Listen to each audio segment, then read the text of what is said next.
Welcome to Solutions with Courtney Anderson. I am your host, Courtney Anderson. Today we have a show that is part of our Help Situation Spotlight series. And of course, our Help Situation Spotlight series is one wherein we have community members like yourself share ideas, suggestions, concerns, worries, fears, and we try to come up with some solution sets. This specific show episode title is I Feel Invisible. Now, this is something that maybe at first glance somebody might think, hey, I don't really see that this is a show-worthy topic. Somebody feels a little invisible. What's the big deal with that? Well, one of the reasons why my analysis is that it is a show-ready topic, and is because, A, it's something that's come up multiple times. Around the world, people have shared with me the similar sentiment that at times they feel that no one sees them, that they feel people look right through them, that they feel almost like a ghost, and that they're not, they often use the word real, like they're not a real person. They'll say, I go through the motions in life, but I'm just blending in, and nobody really sees me or invests in me or cares about me, and it wouldn't make any difference if I was here or not here, right? And that is a negative and potentially very unhealthy thought process to get in. So when we look at the idea of somebody saying and meaning it, they mean it, that they feel invisible. It is certainly worth our time and consideration, and we should do everything that we can to try to come up with some potential solution sets. So as we're looking at this concept, and again, like so many of the shows, not just our Help Situation series, but Help Situation Spotlight series, but so many of the shows, people like yourself suggest them. So I always want to encourage you to come to CourtneyAnderson.com if you have an idea, feedback, potential show suggestion, because that's exactly where I get the ideas often is what other people share with me. That's what's on their mind. At its most powerful, this idea that someone feels that they're not, again, a real person, and that's what the terminology that I often hear, and they feel like they're just not even really just, taking up space in life. They sort of feel like they're just not even seen. And one of the things that I tried to do when beginning to put together potentially a show on this topic was to sort of look and see, okay, well, is this one of those instances where we've got, one person or a couple of people who, profess to feel invisible, but, they're just some weird anomaly. Is this something, sometimes in life we're looking at a challenge and we'll say, you know what, it's not you, it's me, right? So it's not that you did anything, it's me. It's not you, it's me. Is this a situation where it's not us, it's them? Maybe we just have a handful of people, and they'll say that they feel invisible, and it kind of can lead us with these negative thoughts. But maybe they're just, literally like 5 or 10 people on the whole planet. So if that's the situation, then this isn't something beyond a show or so that we need to really worry about, right? If it's just some very, very, very rare individual who says, and means it, right, that they feel invisible. And again, typically the type of analysis that people share when they talk about this is they'll say that they feel that nobody, really sees them, that nobody really hears them, and that they don't matter. There are people who will talk about this in their professional lives, and they'll say, hey, at the office, I feel invisible. I'm invisible to my boss. I'm invisible to my coworkers. I'm invisible to, pretty much everybody. And in a very unhealthy way, I'll have people say to me, it wouldn't even matter if I was here or not. If I quit or was, goodness, gracious, fired or made redundant, or even if, I was in a horrible accident and was killed, nobody would really care, I'm invisible. And what they're saying is that that in many of these instances, it can then be something the person internalizes, and then they feel like they don't they don't have any value, right? They don't have any self-worth. Because if they had value, if they were someone that mattered in this world, they wouldn't feel invisible. Other people would see them and hear them and ask them how they are. They wouldn't feel as if it didn't matter if they showed up or not, because other people would make it really clear. Other people would immediately reach out to them. Where are you? What's going on? We're worried about you. And when you don't have that, sometimes the response can be where someone turns out internally and thinks, well, there must be something wrong with me. There must be something wrong with me that nobody sees me. And it doesn't matter, whether I'm in the room or not. And again, oftentimes it's at work, but we also have this in our personal lives. I've had so many people share with me, especially over all the years and all of the in conferences and keynotes and events I've done, where people will tell me, and they're not exaggerating, they'll say that in their own home they feel invisible. There are people who tell me, I feel so alone in my own house. And they'll have a partner, they'll have a spouse, they'll have somebody that they live with full time. But they're not exaggerating this, that their perception is that they literally are invisible, even though it's very similar. You would think, well, how do you feel invisible at your work if you're in a traditional work environment where everybody's in the same building, in the same office? How do you claim you're invisible? You're sitting right there. How do you claim you're invisible to your boss? Your boss is like right down the hallway. They just walk past you. How do you say that you're invisible? And it's the same thing at work. There are people who live together, and they say, I'm invisible, I'm alone, and I'm so lonely.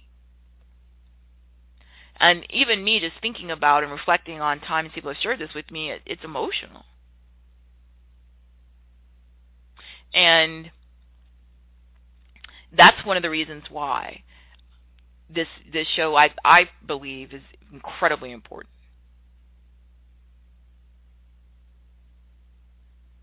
So often in the programs we talk about, of course, we're always focusing on how can we surpass our goals. We're always focusing on practicing the joyful art of business. These are just fundamentals. I'm always stressing a strategic, right, big picture approach to analysis and a pragmatic approach, looking at what will work in the world as it is. But one of the challenges to these things is if we begin to erode our own trust in ourselves, then it becomes really difficult to accomplish anything. And I do repeat in many different programs, perception's reality. We talk about that a lot, right? Perception's reality. Perception's reality. If other people think that you're a little rude in some of the jokes you tell, well, then guess what? To them, you are a little rude in some of the jokes you tell. You can't argue that because it's their perception.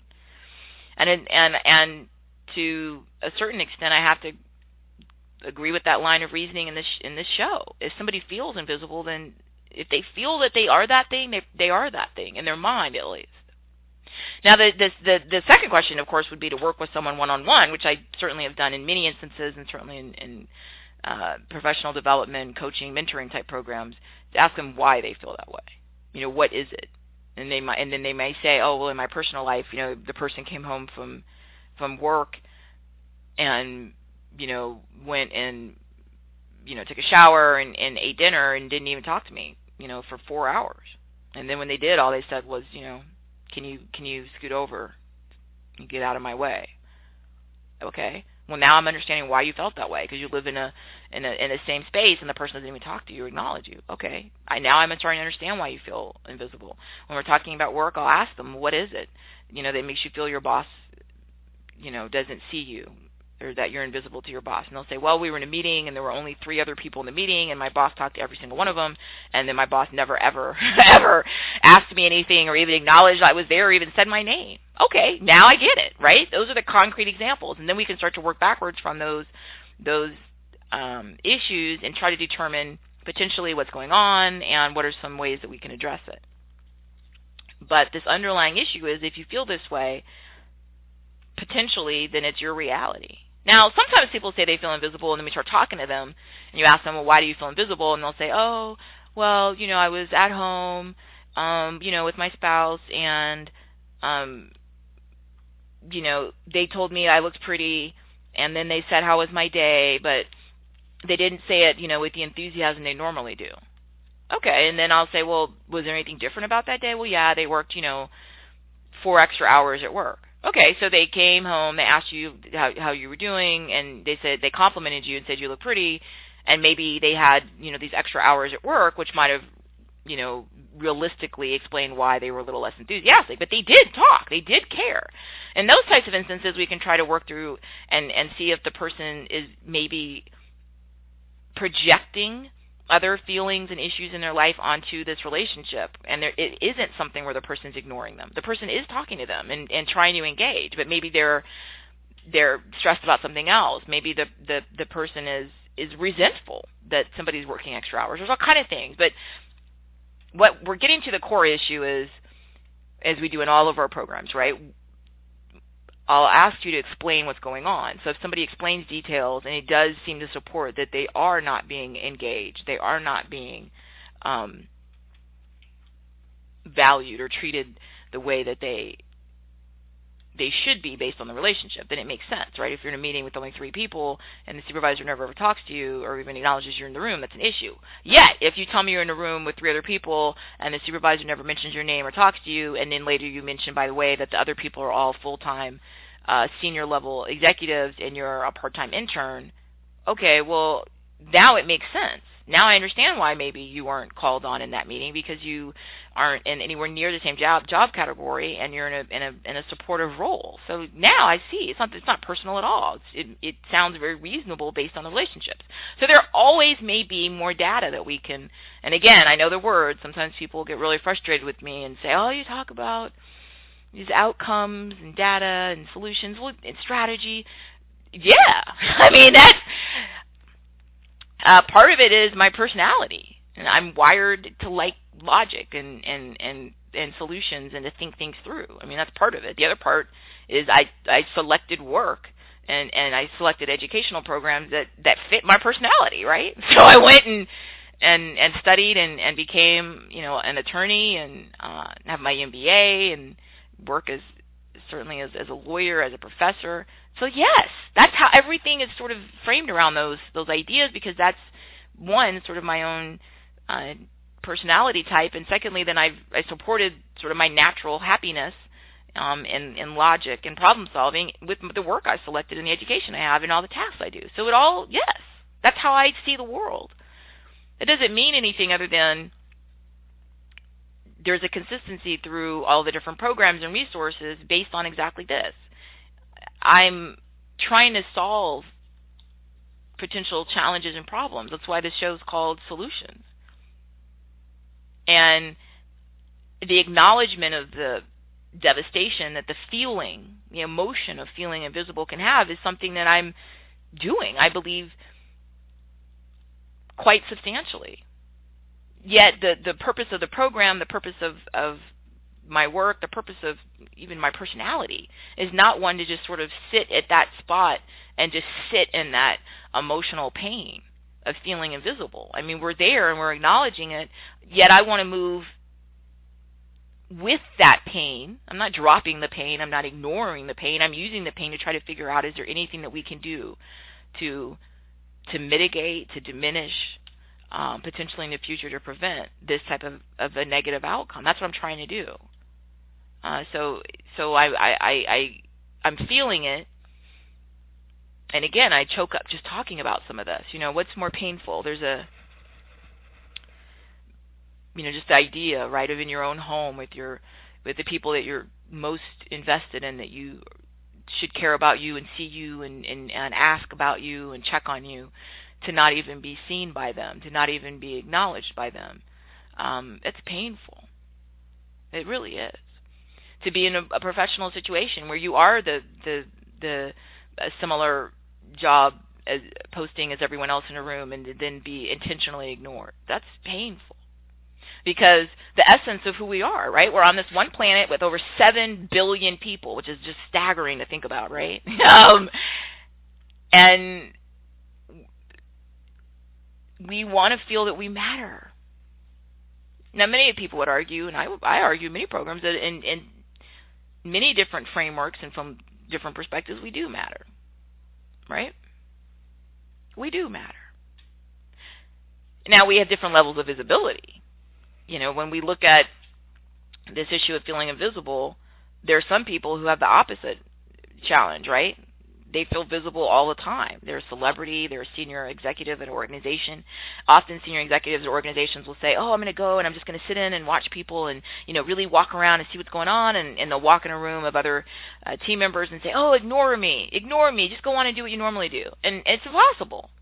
Everybody in the room knows, oh, gosh, there's our one of our chief officers. And they're going to act differently and say what they think you want to hear. So you can't sit there and observe them neutrally, because they're going to put on a show the moment that you're visible. You can't blend in. And a larger scale, we see it in our societies, right? Celebrities and famous sports athletes and entertainers who will go many times in a media event, right, an interview, and they'll lament. Sometimes they'll be very upset and say, I can't even go out to do anything. When I'm not working and I want to just go into the shop, or I want to spend time with, some friends relaxing, I can't even do that, because the moment I leave, my private place where I live, all of a sudden people take my picture, there's paparazzi, I don't have any space. I can't breathe and just blend in. And it's an opposite end of the spectrum, but it's the same type of challenge. We all need balance. So if you look in the show notes, you'll see I tried to address this from a couple different angles. One, to try to figure out, is it just one or two people that really feel that they're invisible and they're just some sort of weird anomaly, or is it something that's a little bit more pervasive? So you'll see some show notes. I've got one link in the show notes where it's out of England, out of the UK, and it says, employment law study shows Brits feel invisible at work. Brits feel invisible in the workplace at the age of 54, a new study has revealed. And then there's a link there to that source you can go read for yourself. The second link I have says, the social phenomenon known as invisible women syndrome, a condition generally understood to affect women aged from about 45 to 59, or 2.2 million Australians. I've got a link there to a media outlet talking about women in Australia between 45 and 59. So now we've got Brits over 54 feeling invisible at work. We've got women in Australia between 45 and 59 feeling invisible in society at large. When you go read that link, it talks about being in a shop and no one really seeing you or asking if you need any help while you try to purchase something because you feel invisible. The next link in the show notes asks the question, are African American men invisible?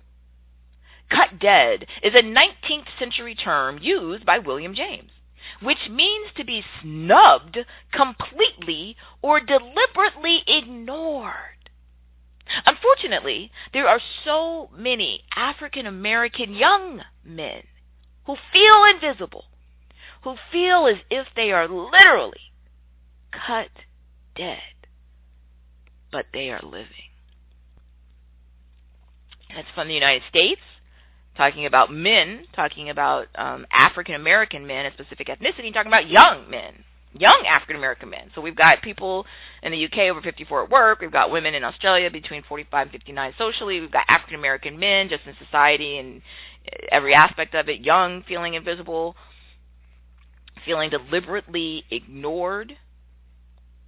So it starts to look like it's not just one or two people on the planet of over 7 billion people who think that they're invisible.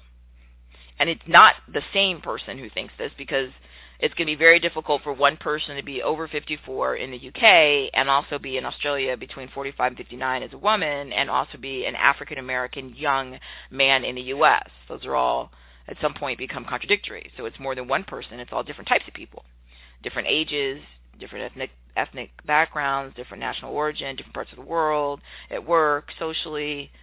Wow. So part of that was to make the argument in a cursory way. You're not the only one that feels invisible. It's not you.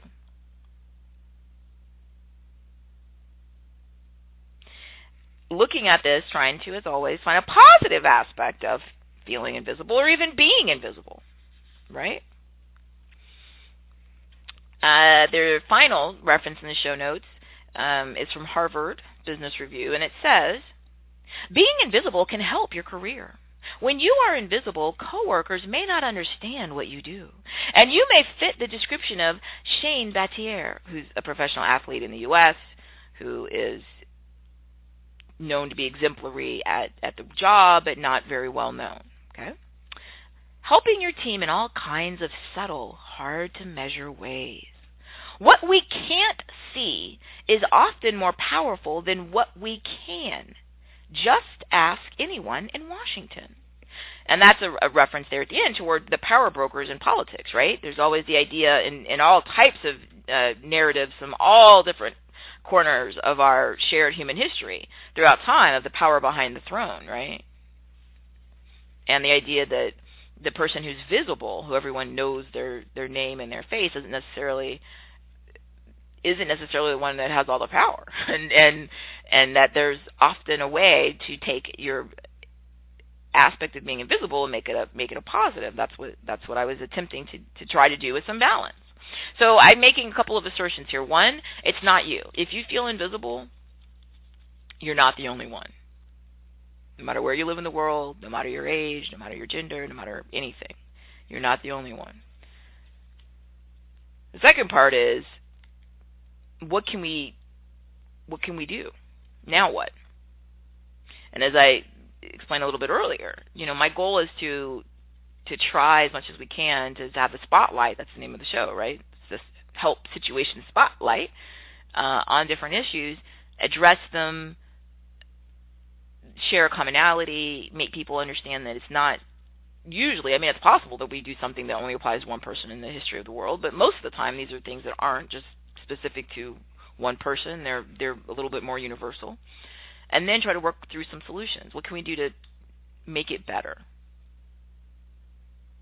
So like we said, part of it was examining the big picture. There are some people who just yearn to feel invisible at times because they're so visible they feel like they never can relax. They never can just be themselves. They never can have fun because there's so much responsibility, there's so much scrutiny, there's so much of a spotlight.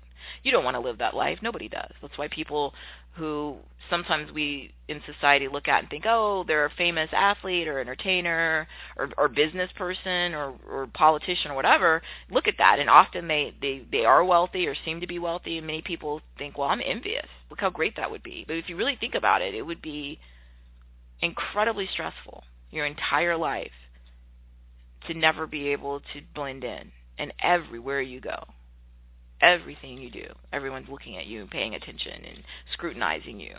That would be awful. And that's why people go to great lengths, right, to have privacy and to be able to balance. We all need balance. We can't just be all the time feeling invisible or actually treated as if we're invisible, because it has that negative ramification.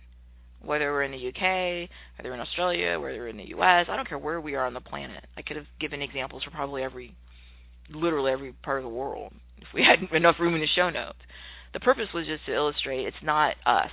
And it's not because of your age, and it's not because of your nationality, and it's not because of your work situation or your gender or anything else. It's because we're human. And there are 7 billion people, more than that on the planet.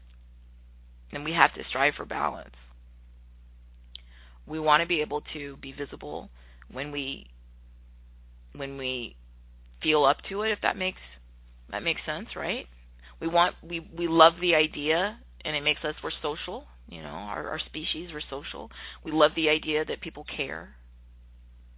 So if I might not be the senior leader at my workplace, but if I missed a couple of days, I was out sick, and I came back the next day, and people said to me, oh my gosh, where were you?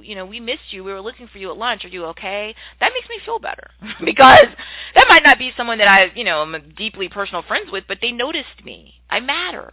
I'm a real person. It's really great if maybe we're out sick from work and somebody emails or calls to check on us. Or are you okay? Where are you? I was just worried about you. And our personal lives, it's the same thing. If something's happened and we've been in an accident and our personal life people call and check on us, where are you? You're late. We were worried about you. It makes us feel that we matter. Instead of, we walk in 5 hours late after we were supposed to because we were in an accident and had to go to get stitches at the hospital, and the person doesn't even notice. That hurts. It's feeling that we matter, that we're a real person, that our presence matters. Now, again, we don't want it where all 7 billion plus people know us and are worried about us and are thinking about us and checking on us. That becomes, again, unhealthy. There are some people who are, and you'll see this, right? There's someone who might be very visible and well-known in one part of the world. Maybe they're a politician or some well-known person in that part of the world. And then when they go on vacation or they want to relax, they'll go to another part of the world where nobody knows them. People don't watch that sport, or people don't follow their political system, or people don't watch that type of movie because maybe they don't speak that language. They can go somewhere else and totally blend in and just go out and have nobody bother them at all. And that's ideally the balance. And we're all going to do that in our own lives. So maybe if you are a senior executive at your office, you're not going to be able to blend in. Don't even pretend. They even have a television show in many different parts of the world where a boss, is desperate to try to see what's really going on at work, but they can't because everybody knows who they are. So they go undercover, right? And they put on makeup and wigs and wear different clothes, and then try to go to some different location and pretend they're not themselves, and then see what people do at their business and try to figure out, what they need to improve. And then at the end of the show, they call the people into their office, and then they tell the secret. I'm not in my wig or my different makeup, but I'm really me, and I'm the chief executive or the president of this organization. And then the people are shocked, right? Because, wow, if I'd known that that's who you were, I never would have said the things I said to you about your organization, right? That's an extreme example, and of course it's based on entertainment, but there's a kernel there of applicability to our topic, right? They need to be invisible to be able to figure out what's really happening, because all they do is get people tell them what they want to hear. It's difficult for them to go out themselves and see what's happening, because anytime they show up, people immediately pretend and act the way that they think they want them to, without telling them what's really happening, without allowing them to observe a typical standard business interaction. So, yeah, you don't film it and put it on a television show and put on wigs and makeup to pretend you're a different person, but the idea of needing to be invisible at times is important. And it's the same thing for all the rest of us. We're not potentially, globally famous. We're not a chief executive where we feel like we're never heard. But maybe we do have places where we're a little bit more visible and places where we're really happy to be invisible. So I can relax. So I don't have everybody turning to me to make decisions and be responsible. Or I can have fun and not be judged. It's nice to be invisible, because we all need that balance where I can just sort of either daydream or be goofy or have fun or not be striving for excellence at that moment because I'm dressed casually and I'm relaxing. It's a good thing. It's a healthy thing. The key is balance. I've tried to make the argument that it's not you. You're not the only one who feels invisible, that this is a global human situation. I've tried to argue that you don't want to be on either end of the spectrum, where you never ever get to feel invisible and where you only feel invisible. Either of those are unhealthy, right? We need balance. So my question to you is, now what? What are you going to do to have balance in your life? It may be in your work situation you're not necessarily that unhappy, right? You retain your employment, you don't mind what you do, you don't even mind really being invisible. You just want to feel visible in some other parts of your life. So maybe that's an opportunity when you volunteer work to be visible, to step up and take maybe a different leadership role, or be more active, or be more of a voice or spokesperson. And maybe a time for you in your personal life. Maybe in your work life you're a bit invisible and that works for you, right? You're doing all right. You don't have any complaints. There's no big problems. You may not be the center of the attention, but on the other hand, you don't have any issues either. And it's not too stressful for you. And then in your personal life, maybe that's where you're going to express yourself with your family, your friends, your pets. Whatever it is that you do, you need to have that place where you feel visible. Many people do this in their social online activities. People will go and have a whole life that they have in their free time, where they do role playing. I'm older, so I grew up before the internet, but before the internet, people did this in their social time. They didn't do it on the internet, but they did role playing games. And they have activities and conferences and events and all kinds of stuff. And in that is where you can be visible and shine. And maybe you do with different historical periods, or maybe it's just all fantasy, or I don't care what it is. But you need to find the place where the real you shines and you feel visible. Nobody wants to be visible all the time everywhere, because that leads to, again, you don't have the balance, and it can be very unhealthy and lead to people feeling trapped and under a microscope, and people sometimes can make unhealthy choices. So we don't want that to happen, right? We need balance. So if you are in a situation where maybe you are really visible at work, and you know that you're not going to be able to, hide there, then you want to blend in a little bit in your other part of your life. You want to do the opposite. So when you're doing your volunteer work, just sit there and let somebody else lead and be visible. Be invisible. Just be of service. If you feel overwhelmed with visibility at work, then in your personal life, let somebody else make decisions in your family and social groups. You don't have to make any decisions. You can just sit there and have fun. You can blend in. You must take responsibility for your own level of overall visibility. So if there's part of your life where you feel, hey, I'm visible enough, then the other parts of your life, you need to go ahead and take action to let other people step up in the spotlight.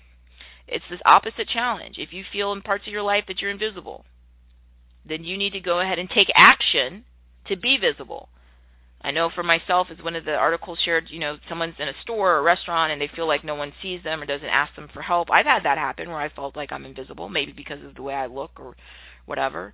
Here's what I do. I speak up politely. Excuse me, just to make sure. It would be a lot harder for them to ignore me if I'm standing there making eye contact or smiling or speaking. And then we'll find out. Are they really intentionally trying to make me feel invisible and, treat me poorly? Or is it maybe something that they, maybe they didn't really see me that well? I am, rather short. I don't know.